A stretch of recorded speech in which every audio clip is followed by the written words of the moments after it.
What's going on, everyone? This is Kyle from Next Generation Sports Cards. Today we're doing a PSA reveal. So this is an order I did back in July. They had a special going for vintage cards.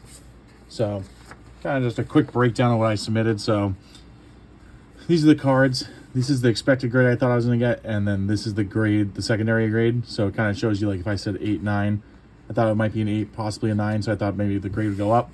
So the one thing I kind of learned from this is that I have no idea what I'm doing when I'm submitting vintage cards. It's my first time ever doing it. So I've done a few modern orders, and I've done pretty well with the modern, but the vintage did not go quite as well as I thought it would, and some good, some bad, but I definitely missed a lot. So I want to do another order soon on the vintage side, just so I can get a little bit better at understanding exactly what I'm looking at. I can't remember exactly how many cards I have here. Let's see.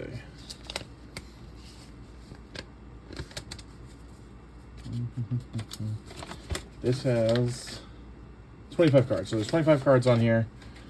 There was one card my cousin gave me that he wanted submitted. He doesn't really collect sports cards, but he was convinced his Ken Griffey Jr. rookie card was going to be worth millions. So I submitted that for him. And actually, that's this card right on the back here. So I will put this one as our first card. I didn't document all the cards, but I'm kind of curious to see where I stand and how far off I am. I haven't looked at, like, my expected grade to what I got. I just, looked at the grades already, and I was a little shocked at what I got and, the possibilities there. So it's my cousin's card. He had the 1989 Bowman King Griffey Jr. rookie card. I didn't think this would gem. I thought I had a 9 chance, though, and it came back with the 8. So got the 8 on that King Griffey Jr. Let's see. Next card. So this is the Hank Aaron. This would card number 6. So card number 6 on the Hank Aaron's, I thought it was going to be a 5-6 possibility, and this got a 6. So got the higher grade than what I was expecting on the sheet. So pretty happy with that. Better than I thought. Happy to see that. Next card we had was the Brooks Robinson. So I was projecting a 7-6. This card got a miscut 5. So I'm not 100. I'm gonna have to do a little bit more research on the miscut. I thought it would have to be, like, the centering would have to be a lot more. At least that's what I think the MK stands for, but correct me if I'm wrong. But I thought it'd have to be a lot bigger of a difference there. But came back with the 5. So in the MK5. So I wasn't expecting that one, but 1 grade off, I guess 2 grades off if you're kind of looking at everything. The Mattingly, I had the Mattingly coming back much higher than what it got. So came back as a 6, and I put it on as, I can't find it on this sheet now. Oh, I had an 8-7. So 8-7 possibility, came back as a 6. So once again, 2 grades, 1 grade off. My secondary, Hank Aaron number 4. This card I was putting at a 8-7. Came back as the 7, so came back as my lower expected grade. Happy to see that. I really, for these cards, just want to connect with at least the lower grade than I thought. The rookies, number 600. I thought this card would get a 7-8. Came back as a 6. So a little bit lower on that one. But once again, learning the vintage. So we got 1956. So this is the Mets team card. I thought the Mets team card would come back as a 8-7. And this got a 9. So this was my first projection over. Actually, got this wrong here. So number 4 was a 7. And this came back as a 9. So definitely happy to see that. My first card that I expected to be a little bit lower, it was higher. Number 5, I was expecting a 7-8. Came back as a 7. Happy to see that one. All right. So Gorman Thomas, I thought this card was going to get a 9. I didn't, looking at comps, I thought this had a strong possibility, a little bit off-centered, but came back as a 6. So definitely have some work to do with the vintage cards. Same with the Jim Palmer. So the Jim Palmer, I thought was going to be an 8-9. Came back as an 8, actually, so that was a pretty good one.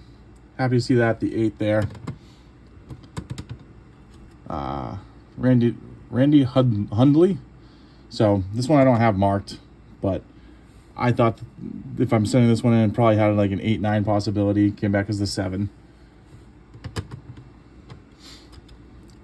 So this is a Cepeda rookie card. I didn't mark this one. I forget exactly how much I paid on it. I'm gonna have to go back and look at my records on that one. Got a 3. So it's one of those ones that, you know, just want to slab up, add some value there. The 64 tops, I think I submitted 3 of these. These ones I thought all had a possibility of hitting an 8-9. Came back as a 5. So I learned 64 tops I do not know anything about, because all those grades were pretty bad. The Carew and Rose, I think I had this one coming in at a 7-8, got a 9. So this is one of the bigger cards for me. Happy to see that 9 right there. That was a sweet hit right there. And that 74 tops set break. Happy with that card. It's going to help pay for some of this. So this Johnny Unitas, I purchased as a PSA 9. Or sorry, this was purchased as a PSA 8. When I shipped it, this card got destroyed. So the card looked pretty good to me, so I resubmitted it. And it came back as a PSA 5. So I don't think there was too much damage done to this card when it was broken out of the broken case. But lost 3 whole grades on that one, so that one hurt. Got the 72 Johnny Bench. This one came back as a 4.5. I was estimating this one as a 6.5. So a little bit lower on that one. Once again, the 64 tops. As I said, I did not do well on these. I thought these all had 9 chances. So 8-9, this one wasn't too bad. But I was pretty strong on those. I thought that I had good possibilities with that. Rookies and fielders, I didn't mark this one, but I'm pretty sure I had this as like an 8-9. Got an 8. Al Kaline, this one I had marked as a 7-8. Came back as a 7. And then we got the Willie McCovey. This one I had again at a 7.6. Came back as a 6. So 1958 Willie Mays. This one I had as a 4.5 opportunity.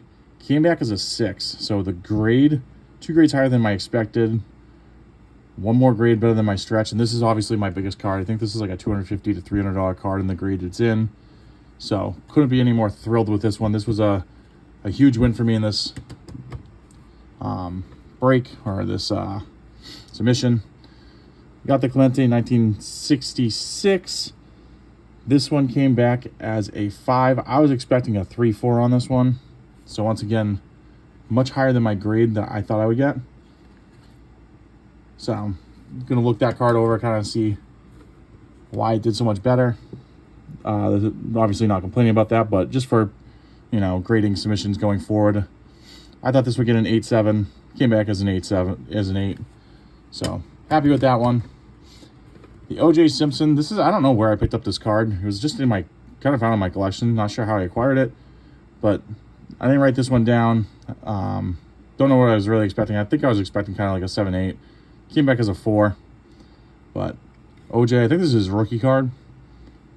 So happy to get that slab. Just a cool card to have.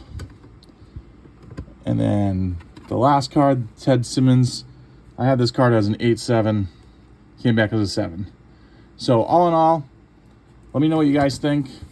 I thought the grades were pretty good. You know, I definitely missed some of them. And like when I miss, usually on like the modern cards, I'm off like, I don't really get 6s and 7s all that much. So I think that it's a 9-10 opportunity. And I get a 8, you know, it's there. I'm not used to thinking it has a 8 possibility and coming back as a 4. And then vice versa, thinking it's a 3-4 and getting a 6 or a 7. So it's kind of a little wake-up call for me. Once I kind of went back through it and looked at it, I think I did pretty well. Let me know what you guys think with this submission. And we'll catch you on the next one. Thank you.